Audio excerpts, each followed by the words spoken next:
On enregistre.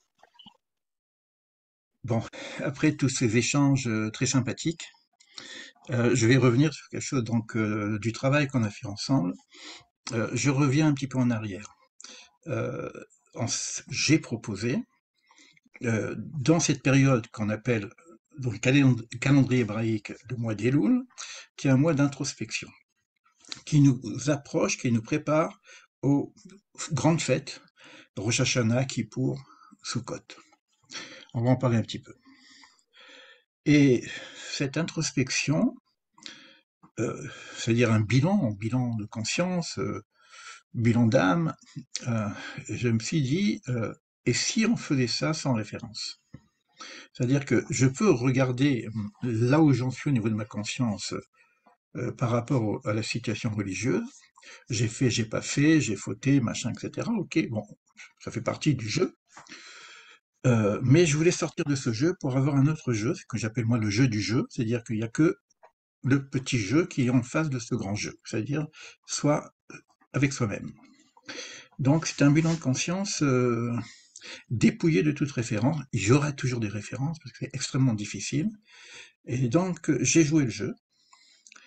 Et donc je suis parti dans différents endroits pour pouvoir euh, être un petit peu isolé en même temps par rapport à cette démarche.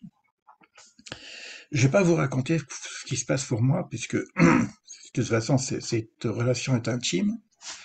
La seule chose que je peux dire, c'est que ça change beaucoup. Ça, voilà, ça, il y a quelque chose qui se passe, quoi. Surtout si vous êtes avec la nature, il y a des choses que vous pouvez voir autrement. Et là, je vais prendre une référence quand même, qui n'est pas religieuse. C'est Krishnamurti, par exemple, que j'aime beaucoup, qui a une démarche aussi qui nous demande de nous trouver nous-mêmes à l'intérieur de nous-mêmes sans référence. La voix sans la voix, quoi. Et il dit quelque chose comme ça, c'est que quand vous êtes dans l'observation de quelque chose, d'un arbre par exemple, vous ne voyez pas l'arbre parce que vous avez une image de l'arbre. Et en fonction de l'image de l'arbre, vous allez voir quelque chose qui n'est pas l'arbre. Vous allez voir l'image que vous avez dans votre tête de l'image, une projection. Et un bûcheron, il ne va pas voir la même chose qu'un peintre ou un jardinier. Donc chacun avec sa carte. Et lorsqu'on commence à changer sa carte, on voit les choses autrement. Et pas que les choses, les êtres aussi, on les voit autrement. On peut voir les gens, on a parlé tout à l'heure de religion, etc. euh, bah, si j'ai une carte religieuse, juive, etc., bah, je vois les gens à travers ma carte. Si j'enlève cette carte, bah, je vois vraiment les gens dans leur intériorité, c'est-à-dire que j'ai plus d'écran par rapport à ce que je suis. Donc ça, c'est un travail qui me semble indispensable dans toute démarche religieuse aussi. Et c'est aussi dans la Torah. C'est pas un truc qui dit bon, moi je prends la Torah, je la jette et puis je vais aller à Acapulco pour jouer la rumba. C'est pas ça. C'est une démarche spirituelle. On n'est pas en train même si les rencontres se font avec l'arbre, c'est aussi une démarche spirituelle. Pourquoi je dis ça? Dans la Torah, on dit plusieurs choses qui vont dans ce sens-là. Euh, Ein derech eretz, ein Torah, en hébreu.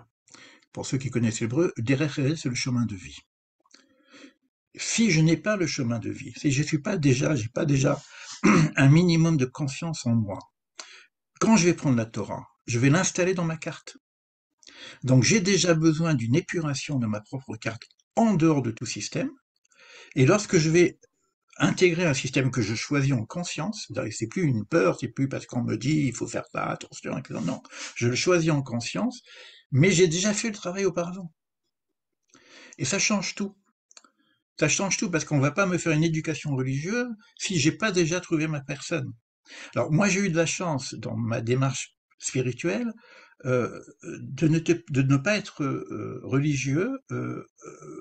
Je suis rentré dans la Torah très tard, mais j'ai travaillé sur cette histoire de l'ego, de l'éveil, etc. Et puis toutes les traditions d'Extrême-Orient, qui me permet que lorsque je vois la Torah, eh ben, j'y vais aussi en intelligence, avec une certaine nature, une certaine conscience.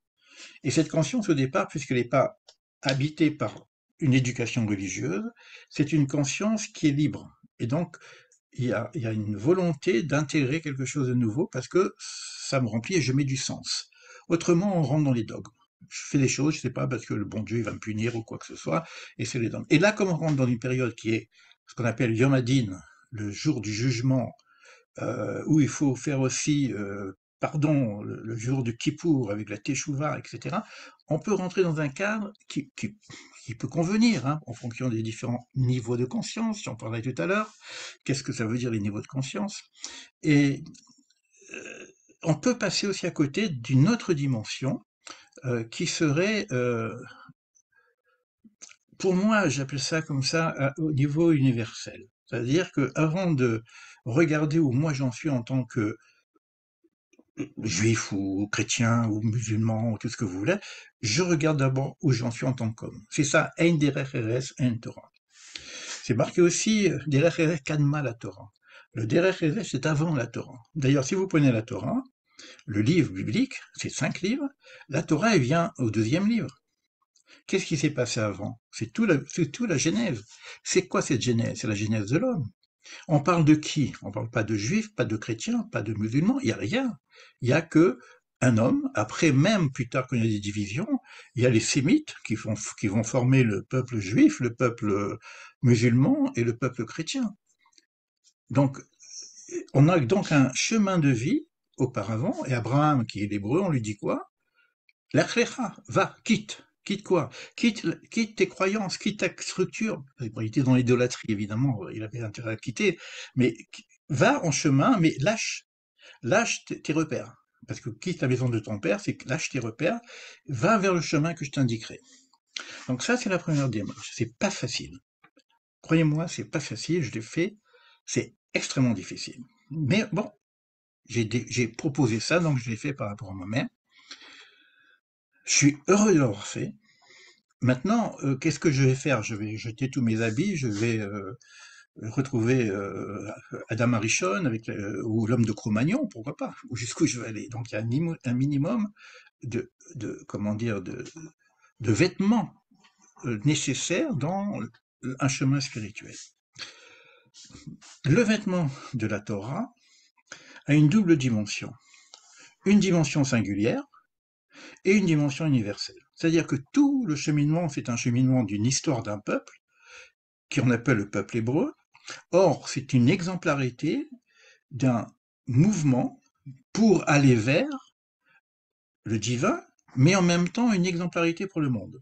D'ailleurs, Abraham, quand on lui dit « va », une fois qu'il est parti, on lui dit « par toi seront bénies toutes les familles du monde ». Donc c'est pas par toi que tu vas maintenant créer une nouvelle communauté chouchou du bon Dieu et puis on va s'éclater spirituellement entre nous. Non, ta mission, c'est de te transformer afin que tu sois une exemplarité pour le monde. Par toi seront bénies toutes les familles. On appelle ça Or la Goïm, lumière pour les nations. Ça, c'est une mission intégrale et peut-être même la première mission du peuple d'Israël. Au point où un de mes maîtres, et je peux me permettre parce que c'est pas un philosophe qui est en train de vous parler, un de mes maîtres dit le plus grand challenge que nous allons avoir, nous, en tant que juifs, c'est de transformer cette Torah en universelle, de sortir du confinement qui a été nécessaire, qui a été une protection par rapport au pogrom, par rapport à tout ce qu'on a voulu toujours détruire le peuple juif, et le peuple, et sa croyance, et tout. Mais une fois on est sorti un peu de l'exil, notre challenge, c'est quoi? C'est d'ouvrir ça, parce que c'est un enseignement universel qui est donné par un Dieu, c'est pas le Dieu des Juifs, c'est le Dieu du monde. Donc il y a une nécessité d'ouvrir ça aux nations. Je rentre maintenant dans le sujet. Nous arrivons à Rosh Hashanah. Rosh Hashanah, pour la plupart des êtres humains, c'est l'année juive. Vous avez le jour de l'an, chacun a un jour de l'an, on a Rosh Hashanah qui est l'année juive. C'est faux, c'est une erreur. L'année juive, ça passe, c'est le mois de Nissan, c'est à Pessah, c'est la Pâque juive. Pour vous, ce mois sera le premier des mois. Le premier des mois, c'est le mois de Nissan, c'est le moment où on fait la Pâque juive. La fête de la Pâque juive, c'est une nouvelle année singulière au peuple d'Israël. Rosh Hashanah, c'est la naissance, au niveau Torah, de Adam Arishon, de l'homme, premier homme. C'est un premier symbolique aussi, hein, parce que bon, on ne sait pas trop ce que ça veut dire, mais prenez ça. Mais ça veut dire c'est l'année universelle. Si c'est l'année universelle, ça doit toucher l'univers. Ça doit toucher tout. Alors nous, on sait. On sait que quand on parle de jugement, il va y avoir un état des lieux, un bilan de la situation du monde, et l'intelligence universelle va faire le plan de ce qui va se passer pour l'année d'après. Mais au niveau universel, pas simplement pour le peuple d'Israël. Donc ça, c'est la première chose. Donc il y a bien une dimension dans Rosh Hashanah au niveau universel. Alors, je ne vais pas vous parler de la singularité, du rituel singulier que fait le peuple juif. Donc moi, la question que je me pose, puisque j'ai fait ce travail, je connais le rituel, puisque je le fais depuis plus de 40 ans, même si je suis venu tard à la Torah, j'ai quand même, je continue à vivre un rythme qui me donne du sens, qui est aussi un rythme initiatique pour tout le cheminement spirituel, parce que je l'ai découvert à travers la Kabbale. Mais quand je vais parler de ces choses-là, qu'est-ce que je peux dire qui soit recevable, réceptible à quelqu'un qui n'est pas qui n'est pas juif et qui ne connaît pas le rituel?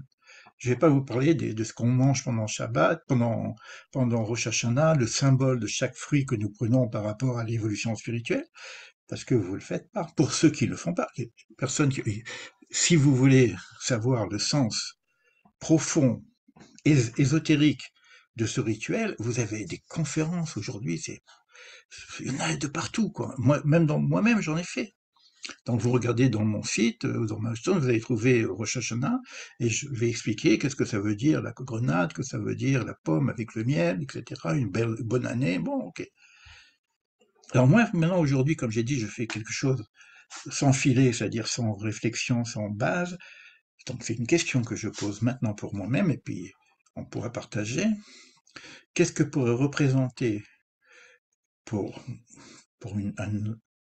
un humain, et je dirais juif comme non-juif, parce que le juif, heureusement qu'il est humain, parce qu'il oublie cette dimension. Il va rentrer dans le rituel, mais il va peut-être passer à côté de la dimension humaine, universelle, et ça c'est dommage. Et c'est ça que j'ai voulu faire en travaillant sur ce dépouillement.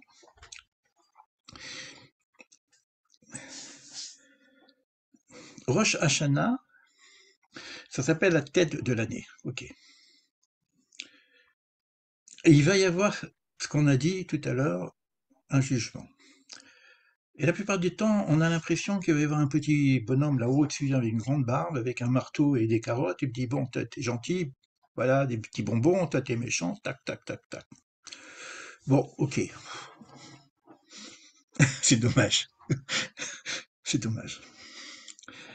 Pour moi, le bilan de conscience qu'on fait avant, c'est pour être en autoréflexion. C'est-à-dire que je vois déjà moi où j'en suis. Alors, c'est un moment propice. Bon, la plupart des gens ne le connaissent pas, mais quand vous faites un bilan, c'est pas pour vous en mettre plein la tête, je suis pas gentil, je suis pas, etc., la culpabilisation. Je fais un bilan, je vois ce qui est amélioré, mais je vois aussi ce qui est bon. Je suis pas en train de dire, j'ai péché, j'ai péché. Non. Ok, je me suis trompé peut-être là, j'ai des choses à améliorer, mais je vois ce qui est bon. Et Rosh Hashanah, quand je fais mon propre bilan, je suis un petit peu mon accusateur, mais pas un accusateur qui culpabilise, parce que la culpabilisation, ça nous tue complètement, mais qui prend des responsabilités. Ça, c'est la première chose. Et ça, tout le monde peut l'entendre. S'il choisit cette période-là, mais non, n'importe quelle période de bilan, je reprends les responsabilités. Après, je regarde mes potentiels, je regarde ce que j'ai fait, comment je peux développer ce que je fais. Et je pose pas simplement, je dis pas bien, gentil, non, je pose un projet. Mais un projet qui peut apporter un renouveau, parce que Rosh Hashanah, comme c'est un début, c'est aussi un renouveau. Si l'année qui suit, je fais exactement la même chose, la même routine, le même chemin, que ce soit spirituel, que ce soit matériel, que ce soit éducatif, qu'est-ce que j'ai gagné? Ce monde, il est là pour nous aider à grandir en conscience. Ce monde il est là pour vivre des expériences nouvelles, pour grandir et apprendre des choses nouvelles, pour que ma carte du monde grandisse à travers d'autres référents que ce que j'ai moi-même. Rosh Hashanah, c'est le moment privilégié pour ouvrir sa carte du monde et se poser peut-être de nouveaux projets et essayer de vivre un renouveau. Et ça, c'est tellement clair pour moi en tout cas, surtout lorsqu'on voit ce qui se passe, qu'on voit bien que il y a un mouvement ici au niveau historique qui est en train de, au niveau des événements, qui est en train de bouger. C'est le temps de bouger, puisque le monde bouge dans le mauvais sens, mais il faut bouger dans le bon sens. Puisque le monde est en train d'aller dans des... Ok, on va pas critiquer. Laissons le monde là où il en est, mais puisqu'on voit qu'il y a une dérive, bah, reprenons le guidon et essayons au moins sur soi-même ou en petits groupes de retravailler notre patrimoine qui est la Terre, qui est le monde. Donc, c'est des projets qui doivent voir est-ce que par ce projet-là, même professionnel, hein, est-ce que je vais gagner en conscience? Après, je parlerai des niveaux de conscience. Il faudrait que j'oublie ça parce que j'en ai parlé comme ça rapidement, il faut que j'en parle quand même. Qu'est-ce que ça veut dire les niveaux de conscience, etc. Il ne faut pas que j'oublie, sinon vous me posez la question. J'ai Célina qui est à côté pourra me rappeler. Euh, donc ça, pour moi, c'est quelque chose, voilà, qui est universel. D'accord. Le rituel, il apporte d'autres informations, mais c'est pas ce que je veux faire aujourd'hui. C'est, je reste dans cette dynamique de dire, euh, j'essaie de revoir mon bilan, je revois le monde avec une réduction de ma carte, mais aussi, et aussi, et aussi, et puis j'ai envie de taper, de faire de la musique avec ça, ma situation, c'est les fondamentaux de toute tradition, de toute démarche spirituelle, ma situation avec mon extériorité, c'est-à-dire moi et mon ego. Et si je ne sais pas comment fonctionne l'ego, mais comment je vais fonctionner? Puisque je dois réduire cet ego. Il doit être un serviteur, il doit participer à la vie, évidemment, mais il ne doit pas être aux commandes. À un moment donné, j'ai besoin d'être aux commandes. Mais si je ne sais pas comment il fonctionne, et qu'est-ce que me dit la religion par rapport à ça? Il y a dans la Kabbale, qu'on appelle le bitou de la yesh, la réduction du yesh, du il y a. Je suis une créature qui vient du ein, du rien, divin. Ce rien divin va créer du yesh, il y a, et donc va créer des humains. Et moi, si je remontais la pente vers le divin, je dois faire le même travail qu'on appelle tzimtzum. Je dois réduire mon extériorité, mon yesh, mon ego, on peut appeler ça ce que vous voulez, pour être connecté avec l'essence de moi-même. Sinon quoi? C'est que des extériorités. Et on va faire des religions, et les religions qui veulent, comment dire, très très très intégrales, ben, deviennent intégristes. Les fondations qui doivent être très très très serrées, on fait du fondamentalisme. Pourquoi? Parce qu'on n'a pas fait ce bitou laïesh. Et c'est l'ego qui va récupérer l'enseignement spirituel et religieux pour en faire sa religion. Il y a un seul Dieu dans le monde, c'est le mien. Les pauvres autres. Ça s'appelle de la monolatrie. Et c'est pas moi qui dis ça, hein. Heureusement que je peux me permettre de dire ça, parce que j'ai un maître qui est quand même dans la tradition d'Israël, qui dit celui qui dit il y a un seul Dieu et c'est le mien, ben c'est un malade. C'est de la monolatrie. C'est la pire des idolâtries qu'on fait, parce qu'on cristallise le divin sur une donnée. Alors que s'il y a un Dieu, c'est le Dieu du monde entier. Et pour ça, je suis obligé de faire ce bitou layesh. Parce que ce layesh, ce il y a, cet ego, sa fonction, c'est de s'approprier. La première fonction de l'ego, c'est s'approprier. Même Dieu, je veux me l'approprier. C'est le mien. C'est un truc de fou, quoi. Mais si on ne sort pas de ça, comment on peut avancer? Alors, ça veut dire en même temps que si je dois faire un bilan, je dois d'abord réduire ce yesh, ce ego, etc. Et ensuite voir ce que je choisis comme chemin, quel qu'il soit, peut m'aider à avancer, non pas en ego, mais en conscience. Ça, c'est pour tout le monde. Et on a la chance d'avoir une Torah qui joue ce jeu, ce double jeu, hein, le jeu classique de la religion, ce qu'on appelle l'exotérisme, et un jeu fondamental au niveau ésotérisme qui est un peu caché, qui était nécessairement caché. Parce que quand je protège quelque chose, ça le conserve. Il fallait conserver la Torah du temps de l'exil, du temps de tout ce qu'on a connu. Maintenant, on est en train de sortir de ce temps d'exil, il faut sortir un petit peu la coquille et puis voir qu'est-ce qu'il y a à l'intérieur. Donc, et ce qui est à l'intérieur doit être une lumière qui est visible un peu pour l'ensemble des nations. C'est clair? Voilà ce que je pense. Et ben après, on va voir Kippour. Je ne sais pas si je ferai sur quelque chose pour Kippour. Et puis, on a cette fête extraordinaire qu'on appelle la fête des Soukhot. La fête des Soukhot, c'est une fête universelle aussi. C'est la fête où le peuple d'Israël, du temps qu'il y avait du temple, quand on faisait à cette époque les sacrifices, faisait les sacrifices pour les 70 nations. Pas que pour Israël.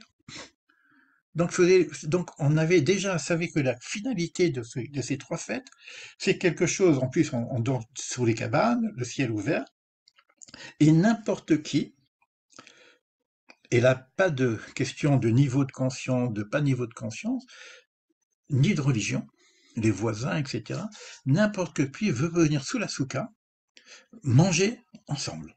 Un repas commun sous une souka, en dehors de toute forme de différenciation de conscience, de religion, etc. Et à Sukkot, actuellement encore en Israël, où il y a plein de cabanes postes énormes, au temple, c'est-à-dire au centre, devant le mur de lamentation, ce qu'on appelle le mur des lamentations, c'est le kotel, plutôt que le mur des lamentations, quand les gens ils pensent qu'ils pleurent là-bas, donc quand on voit les gens pleurer, ils disent bon, c'est le mur des lamentations. Il y a des gens qui pleurent de joie aussi, hein, il faut penser à, à ce que ça, qu'est-ce que c'est un peu des larmes de joie, ça existe aussi, quoi. Et là-bas, il y a une très très grande souka pour les nations. Et il y a des gens qui viennent du monde entier pour venir manger sur la souka. Ça commence. Ça commence. Donc on ne peut pas passer à côté de ça. Donc je parle aussi bien à mes frères juifs qu'à mes frères universels. C'est le temps de la rencontre. Et pour ça, faut casser des coquilles. Voilà ce que je veux dire. Attends, je ne vais pas parler de la conscience. Comment je vais dire ça?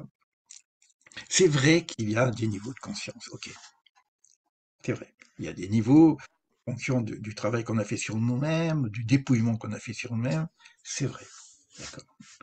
Maintenant, au niveau d'un temps, ne serait-ce qu'une seconde, un temps d'éveil, c'est-à-dire que la conscience, elle ouvre les yeux, d'accord? J'ai ce temps privilégié de vivre en dehors de toutes les lunettes que je mets dans ma tête, d'accord? J'ai un temps de conscience. Il est petit. Mais un temps de conscience petit me met en relation avec la conscience. Et là, il n'y a plus de niveau. Que ce soit quelqu'un qui a fait un gros travail sur lui-même, que ce soit quelqu'un qui commence, il a ce temps de conscience, d'ouverture. Il est connecté. Mais s'il est connecté, il est plus sa conscience, il est aussi la conscience. C'est ça que je voulais dire. C'est-à-dire que malgré, c'est-à-dire que la connexion à la conscience divine, elle est donnée à tout à chacun. C'est pas parce que je suis plus grand, parce que j'ai plus de connaissances, etc. Je vais parler de la connaissance. On a des niveaux de connaissances différents. Et en fonction de ah bah oui, il a une tête, il a appris plein de choses. Hein, bon. Il y en a qui pensent que aussi, moi j'ai plein de choses et que j'ai beaucoup de connaissances. Non, doucement. Par rapport à d'autres, j'ai pas grand chose. Par rapport à certains, j'ai beaucoup étudié. Ok. Mais quand je suis en connexion avec la connaissance, c'est pas par rapport à tout mon bagage. C'est au moment que je ne sais pas, je suis arrivé à là, un point, bah, j'ai une question, je ne sais pas, j'ouvre quelque chose et je sais. C'est-à-dire, il y a un eureka, une connaissance. Eh ben, quand j'ai une connaissance que sur un verset, que sur une seule lettre, ben, je suis en connexion. Je peux être en connexion, la même connexion qu'un grand sadique, un grand sage, moi avec un verset, lui avec toute sa bibliothèque. parce que c'est l'instant de reliance. Et ça, tout à chacun peut l'avoir, même s'il n'a pas toute sa bibliothèque. Mais quand je fais une étude, je ne fais pas simplement que je comprends ce que je lis, il faut que ce que je lis me traverse. Et c'est pareil pour tout. C'est pareil pour l'éveil, c'est pareil pour l'amour. Il faut pas, il faut que l'amour nous traverse pour pouvoir être en connexion avec quelque chose qui s'appelle amour. À ce moment-là, il y a des niveaux, il y a des gens qui sont grossiers, etc. Mais au moment où ils perçoivent, ne serait-ce qu'une fraction de seconde, la notion de connexion à l'amour, même horizontal, comme on a parlé tout à l'heure de l'unité, ben, il est connexion avec l'amour universel, quel que soit son niveau. C'est ça que je veux dire. Évidemment, il faut travailler le niveau de conscience. Notre vie, elle est faite pour développer notre niveau de conscience.